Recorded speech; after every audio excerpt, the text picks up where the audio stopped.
This is the Ayaneo Pocket EVO, and today we're going to talk just a little bit about this. I apologize for the clickbait title on this video, but it is true that I am not doing a full review on this yet. I'm going to save all of the in-depth testing, performance testing, and all the nuts and bolts for a more extended video after the holidays here. Just don't have the time to really put the energy that this device deserves into a long-form video. But I at least wanted to give you some initial impressions. That way, if you're somebody that's waiting on an order or thinking about pre-ordering it, maybe you can temper those expectations or order depending on what I say today.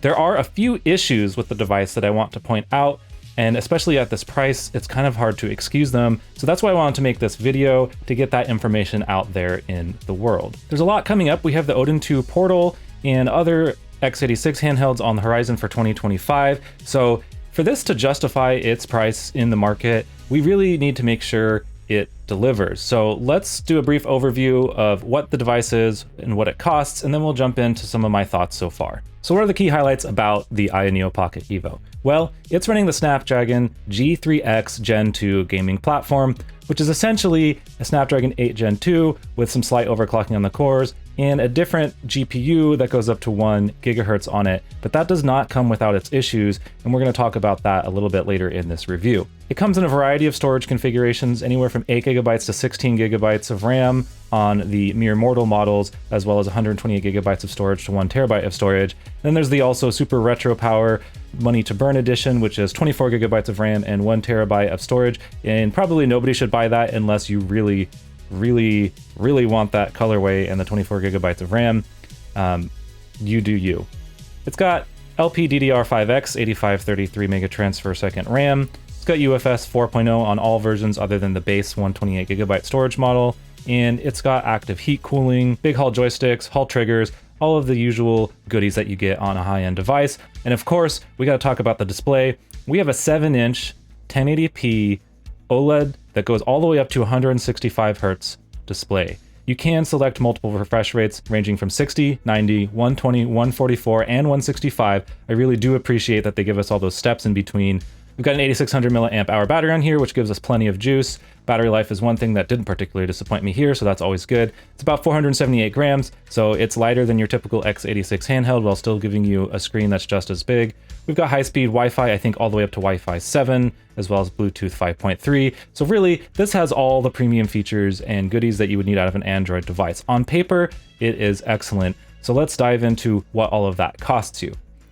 We are still at the Indiegogo early bird price at the time of me recording this video. So you're going anywhere from $389 for the base model, all the way up to $589 for the top model. And then the Retro Power Edition is $600 and something. Comes in the black smudge magnet you see here. It comes in a white, which is what I originally ordered and kind of wish I kept, although the black looks amazing when it's clean. And then, as I mentioned, the Retro Power, which is locked behind the gratuitously priced $600 and something, 24 gigabytes of RAM, whatever model. You know, if you really want to burn your money, go ahead and buy that. I won't judge you too hard. Kind of lament the fact that the cool Retro Power colorway can't be had at lower prices. This is very typical for Ayaneo, locking behind a particular color scheme at some eye-watering price point. And I get it. They're trying to do that little extra bonus thing for their super fans, but honestly, it kind of sucks as a business practice. I'm just going to say it. So now that we've gone over the basics, before I jump into my negative feelings about this device, I do want to talk about my overall impressions and some of the good things with my experience I've had in the past few days with this device. So let's talk about the controls and the ergonomics. Not going to do my usual in-depth on those, but I will give you a basic overview of how I feel about everything so far. So as I mentioned in the intro, we get our Hall sticks here, and they are full size, so they do have a really nice range. There is a small dead zone range adjustment on by default, but not nearly as bad as some previous Ayaneo devices, and you can turn it off and they're still pretty sensitive. Joysticks are definitely a highlight on the device here. We got these face buttons, which one thing is, they kind of remind me of the Retroid Pocket 5, that there's a bit of pressure required to press them down before they activate. They're not as smooth and easy as something like the DMG. I wish we saw the buttons from the DMG or the Micro on the EVO here. Alas, they are this a little bit harder to press down. Still membrane, but there's a decent amount of travel, and these buttons are just kind of like a B for me. They don't completely detract from the experience, but I do wish they were a little bit better on a device of this premium caliber. The D-pad over here, I know it's had some mixed opinions from other reviewers, but I do overall like this D-pad. It's a pretty good experience. It's soft. It's maybe a little easy to hit diagonals, but for most of the types of games that I'm going to play on this, that's not a huge deal. I'm not playing a ton of super old school 2D platformers, although it still works for those. I personally don't care, but D-pad connoisseurs, if you want something that's accurate and harder to hit diagonals, then this is not for you. If you prefer something that's soft, easy to roll, and comfortable, then yes, maybe this one is for you. We do get our usual Hall triggers here, which are nicely scooped, fit nice in the fingers. Really nothing to complain about on those. The bumpers are pretty soft. They have a nice tactile click, but they're not loud, so definitely no complaints there either. So overall, I would say that the inputs on this device are pretty good, but it's not without its shortcomings, namely the right joystick position. It's not really inset enough or high enough to be super comfortable, and depending on the size of your hands and how you grip the device, there's a chance that you're going to hit this joystick when you're hitting the A button. Personally, I arch my thumb a little bit more, and it's not an issue. I'm not hitting this here, but depending on how you grip it, especially if you have smaller hands, you may be prone to nudging this, and you definitely can't put like a joystick cap on here. When I did that, it was just too big and got in the way. So maybe the one downside of a large joystick, especially when it's this close. I didn't find it to be a deal breaker during gameplay, but I know some people are bothered by that, so I just wanted to point that out. Also, when you're holding it, if you have it in what's kind of the most natural feeling grip with your hand up here, you can see the joystick is placed very low at the base of my thumb, and I need to kind of crook my thumb, which is not comfortable. Now you can shift your grip out like this, or maybe down a little bit, and you can still get to all the controllers. It's small enough that you can kind of do a little bit of an altered grip here. And it's not that hard to do, but it is just something to note that you do have to adjust your grip a little bit from what you would think would be most comfortable, just because since the device doesn't have as much height, this thumbstick gets a little closer to your hand, unfortunately. On the left side though, I feel that the ergonomics are really good. I have no problem with the left joystick situation. And the D-pad, kind of like the right joystick, you have to move your grip a little bit, but since the device is big enough and does have these ergonomic grips, it's still pretty comfortable to use. Speaking of those, let's just flip over to the back and take a quick look at that. So you can see here, we do kind of have this nice contoured and rounded grip. Let's give you a bit of a profile shot there. So yeah, it does fit into your hand pretty nicely. And the plastic is fairly nice, but on this black model, it really picks up smudges. I wiped it down before this video, so it doesn't look too bad. I'll throw a picture on the screen I took on my cell phone of what this looks like with smudges, just so you can see that. If you're somebody who's OCD, I would not get the black model just because of those smudges. So yeah, when you're holding it, it does feel pretty good in the hands. Like initially you pick it up and you're like, yeah, this feels really good. Until you start doing some FPS games, then you realize that you have to kind of adjust your grip a little bit. It's not a big deal, and it's more comfortable to hold when it's flat like this. If you're laying on the couch and holding it like this, then it's a little bit harder to grip, and you kind of have to squeeze a little bit. Because it's rounded and it's got these grips, it's still a comfortable device. I'm not knocking it at all, but I don't want to oversell it and say that these are the best grips in the world ever and it's going to be super comfortable. Maybe if you have large hands too, they may not even be big enough for you, so that's really going to depend. I know the big competitor in the space right now is going to be the Odin 2 Portal, which is more flat, but they're also including that TPU grip case, so maybe that could end up being better, could be worse. I really don't know. I do have one on order, but again, I'm not getting an early unit on this, so in January sometime when I get my Portal, I will do a shoot off between the two, so stay tuned to the channel if that's something you're interested in, deciding between those two as your top-end Android handheld device. But yeah, overall, it does feel pretty good. It's not perfect. It's like an A- though. It's still a really good feeling device overall. There's just a couple things that hold it back, like the right joystick positioning, and maybe the grips could be just a bit bigger, but then again, the device would be bigger, so I do like that it's so compact. And since we're talking about how compact it is in the size, let's just give you a couple reference points here. First up, which could barely fit on the screen here, and I don't feel like moving my camera, is the Steam Deck OLED. As you can see, it is a big boy comparatively. It really shows you, even though this has the same screen size, well, this is 1610, but almost the same screen size, it's a much smaller. Let's actually stack it so you can get a better idea of what that looks like. Yeah, it's definitely a much smaller device, and if you put them on end, you can see that it's significantly less thick. Now, its baby brother, made by another company, but definitely shares some styling cues, is the Retroid Pocket 5. So if you put that into comparison, then you see, and let's see if I can get the screen on here so you can see screen area. Just pull up something. Okay, so you can get an idea of just how much bigger the 7 inches over the 5.5 inches. Even though it's only 1.5 inches, I think as far as the actual area that's displayed, it's significantly larger. These are very similar in design language. Obviously, we've got flipped on the left here.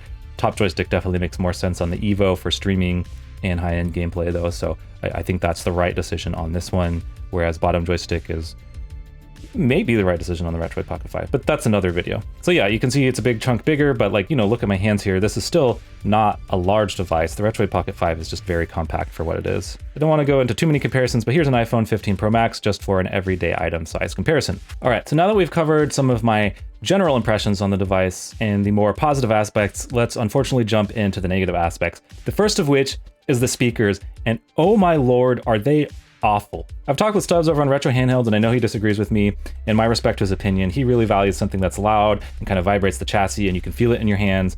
But personally, I'm sort of an audiophile light, and the speakers are just bad on here. They have a terrible low mid-range hump that causes the entire chassis to vibrate in unison sometimes with these awful plastic rattling noises. And there's also a really harsh high-end, like upper mids, lower highs, just spike in the EQ of a crazy amount that just makes it grating to listen to. Now, when you're playing games, a lot of times they're not playing the frequencies that are too bothersome, so it sounds okay for retro games. But if a game has a soundtrack with like real music, with guitars or anything like that, pianos, whatever, then it just starts to fall apart immediately. So let's do some sound comparisons. I'm gonna cut to some other footage that I filmed later in the day so that you can get an idea of what that sounds like.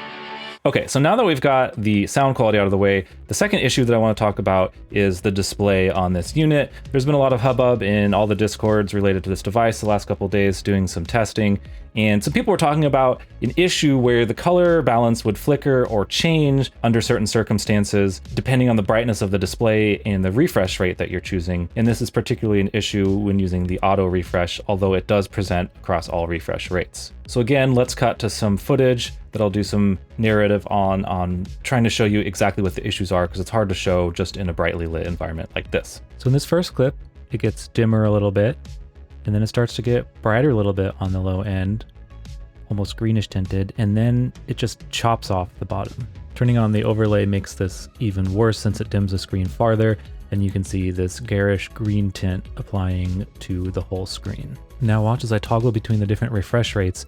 You can see that the darkness level and the color balances and that green shift change with each different refresh rate. This is a problem because when you're on auto refresh rate, or still even on other higher refresh rates, it can toggle back and forth between 60 Hertz and the other ones, and that'll actually cause a flickering effect. Now this is mostly pronounced in UI areas. I'm manually making this look worse than it is. In game, you'd never really notice this, and you don't notice it at the low brightness levels, but I still wanted to show off what people are talking about with this screen. Now it appears that Ayaneo may have been aware of this because they included this toggle called Ayaneo brightness. And what this does essentially is, rather than dimming the voltage or whatever to the panel itself or the pulse wave modulation, it is applying an overlay that darkens the screen in the image processing pipeline and not altering the screen. What we get is that it doesn't change the pulse or the dimming of the screen itself, and we get this even gradation as we turn it up and down, but unfortunately, it comes with a terrible side effect, and that is crushing the color bit depth. So essentially what they're doing is by taking a signal that previously had, say, 256 steps from dark to full brightness for red, green, and blue respectively, since they're lowering that maximum, instead of 256 level, the brightest now becomes 10. So you only have 10 color steps between dark and light, where previously you had 256. Again, these are made up numbers, but how this manifests is banding in the colors. You can actually see a dithering or banding effect because there's not enough color information in order to display a smooth gradient. Turning off the Ayaneo brightness gets rid of the banding, and I'll toggle back and forth here, but unfortunately has that consequence of the weird color shifts at low brightness. So this is a little bit of a situation of pick your poison. Okay, now that we've got the audio and the display out of the way, another thing I want to talk about is just the chip in general and how that impacts Android games and settings. And for that, I'm going to pull up Call of Duty Warzone here. So while that's loading up, let's just talk about this. It's a G3X Gen 2, which is sort of an 8 Gen 2 in disguise with some GPU upgrades and some performance upgrades. But the problem is that these apps are coded by the developers or whoever to have kind of a whitelist or definition list of different graphics processors and what settings they're allowed to have. So normally a device with a vanilla 8 Gen 2 gets to have very high settings, unlock the highest frame rates, all that stuff, because the app knows that the device can handle that. Unfortunately, the G3X Gen 2, while based on an 8 Gen 2, doesn't appear to be in any of these developers' whitelists. And I'm unsure if that blame falls on the developers for not including it, or if it falls on Qualcomm for not telling the developers to include it, or coding the chip differently. Honestly, the G3X is both a great chip in here and also a bad chip in here, because if they had just put an 8 Gen 2, the performance would have been functionally almost identical, and you would have had the support to unlock all those graphics settings in Android games. You would have had better turnip driver support on Switch. So I just think that the G3X Gen 2 has been a little bit of a miss. It's the same chip that was in the Pocket S and the DMG, and I didn't hark on it as much in the DMG video. Maybe I should have, just because the type of games I was playing on the DMG are different. Here, this is marketed as the ultra high end. You're spending $500, $600 on this OLED display. You want to be able to play all the games at max. So let's see what that looks like. We go into the graphics settings here, and what do we get? Visual quality, very low. We open it up, and that's it. Very low. No medium, no high, no ultra. You can set some of the other things to high, but even though it says resolution high here, the resolution looks like dog water on here. It's just pixelated, it's blurry. The game runs great, and the controls work in Call of Duty Warzone, so that's nice, but the visual quality just doesn't match up. Like, okay, I got this 7-inch OLED screen, and I want to play Android games at the max settings, and I can't, and that sucks. So the Odin 2 Portal probably won't have these issues because it's just an 8 Gen 2, so games will recognize it as being fine. So even though we've got a little bit more performance on tap, as long as it doesn't overheat, which is a topic for the in-depth video, you can't get those settings. So what's the point? What's the point? Ayaneo does include this so-called device spoofing menu where we can pick the S8 Plus, the Red Magic 9 Pro Plus, etc. And I tried this. I hit the Red Magic 9 Pro Plus, which should be capable of anything. I think it has an 8 Gen 3 in that phone. I restarted the device, made sure that I was identifying as that. Call of Duty Warzone, still very low settings. Diablo Immortal, still don't have the high resolution settings. The spoofing, as far as I can tell, just doesn't work. It does change some of the IDs. When you pull up a device info tool, it does show some of the things identifying differently, but either these games are just looking directly for the chip and they're not seeing an 8 Gen 2 or 8 Gen 3, or the spoofing isn't fully baked. Maybe that's something that Ayaneo can implement. I would love to see that, because right now the spoofing does not help and we still cannot unlock high settings in a lot of Android games. Now, there are Android games that are coded probably, I guess, better by developers, where they let you pick your own poison and you can turn it up to high regardless of what your device is. And I kind of wish other developers did that. So some of the blame is on whoever's developing Call of Duty Warzone. Like, don't lock high settings behind stupid stuff. Like, I don't know, let people burn up their cheap phones if they want to. That's their own fault. But yeah, other games you can get high settings, but not all. And, you know, that's just a bummer. This device does also not pass the play integrity checks, which means that some games will just straight up refuse to run or won't be downloadable from the Play Store because it doesn't meet those basic checks. I think the Odin 2 also fails 2 of these, but it does meet the basic integrity. Maybe it's because the Evo has an unlocked bootloader that we're getting that fail. They do allow you to run some root scripts on here, although it's not fully rooted, although it is possible. Not really willing to brick my $500 device at this moment going down that road. But yeah, so right now, there's also some other issues. You can use some workarounds like Aurora Store, third-party APKs to get some of the apps installed on here that won't download from the Play Store, but that still doesn't solve other apps that just will fail because they're looking for this and they can't find it. All right, so I know that's a lot to digest. It sounds like I hate the device right now, but I honestly don't. I do like it, but I also don't think I would tell any of you to buy this device right now if you don't already have it on order. This is a situation where patience will pan out. You should wait for full reviews on this from multiple reviewers. You should wait for the Odin 2 Portal to get retail reviews and not just pre-reviews. Watch both of those and then make your decision whether these are devices that you want to invest in. I was so excited for this device. I waited months for this. I was like, oh man, I love OLED. I want to be able to stream at the best quality. I want the full-size sticks. The Evo is perfect for me. It's just held back by a few things to keep it from being that perfect device. So I may end up with the Odin 2 Portal instead. We'll see. Again, in January, hopefully, I'll get that one and we'll do a shootout, and I'll keep one and I'll sell one, and I'll let you guys know what decision I make at that time. So if you're willing to be patient, I probably wouldn't order one right now. If you've already got one on order, should you cancel? Maybe, maybe not. If speaker quality is a big issue to you, or playing at super low brightnesses is a big issue to you, then yeah, maybe you should cancel. If you don't care much about the speaker quality, you're just going to use headphones, and you can use USB-C headphone adapters here without any issue, and you're mostly going to play at a medium low or brightness, then in that situation, yeah, it's still a pretty cool device, barring that you're not really trying to play Call of Duty Warzone on maximum settings. You can still emulate and all that kind of stuff, that's no problem. And just a quick note there, I'm not going to dive into this video, but it can handle PS2, it can handle GameCube, there's no problems there. It can even handle some Switch, and the latest turn-up drivers, I used 25, I think revision 4 or 5, when I was doing some brief testing yesterday, and we have a lot of games that run really well on here. I'm not going to show any gameplay footage today, but Metroid Dread ran well, Kirby ran pretty well, Pokemon Shield ran great, Mario Kart 8 ran well, Prince of Persia ran excellent. You know, the kind of games that run well on other Android high-end devices typically also run well on here, and we've seen some improvements on the turn-up drivers, so that's not lagging behind the Odin 2 on driver support, though there are still situations where I had games just crash on me or fail to launch.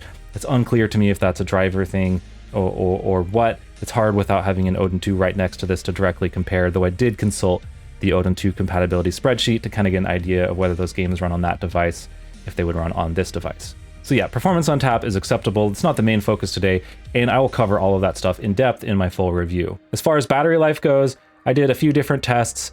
You know, I did the 3D Mark Extreme Wildlife, max out all the settings, and in that situation, I think you could get as low as 3 to 4 hours, but that's like cooking the device. The GPU is at like 92 Celsius. It's way too hot. You should never have the device at those settings for that long, probably.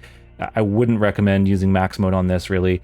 But in a balanced mode, even, you're still seeing maybe like a 10% loss every 20 minutes. So yeah, you're looking at 3 or 4 hours in worst case. And that's a game that's just pushing it to the bore the whole time. And in real world, that's probably not going to happen. Stay tuned for my extended review, and I'll do some better battery tests there. I also did a low-end battery test. I put it in the saving mode, ran Sonic 2 on Sega Genesis, just left it on the static screen, 50% brightness.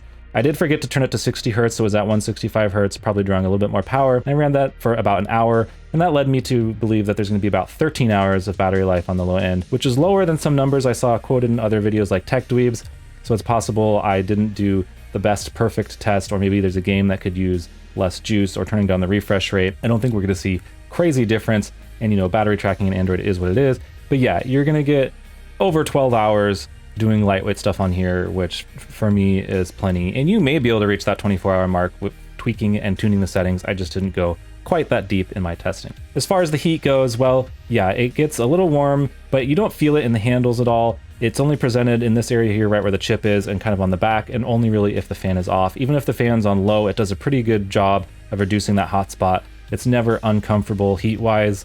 You know, I had an Ayaneo 2S x86 with a similar chassis, and it got burning hot right here by the X button. That's not an issue here, so I was happy to see that when I was using this. The fan is effective. It does reduce the heat, but the funny part is going above low fan doesn't really reduce it enough to be worth the offensive noise that it makes.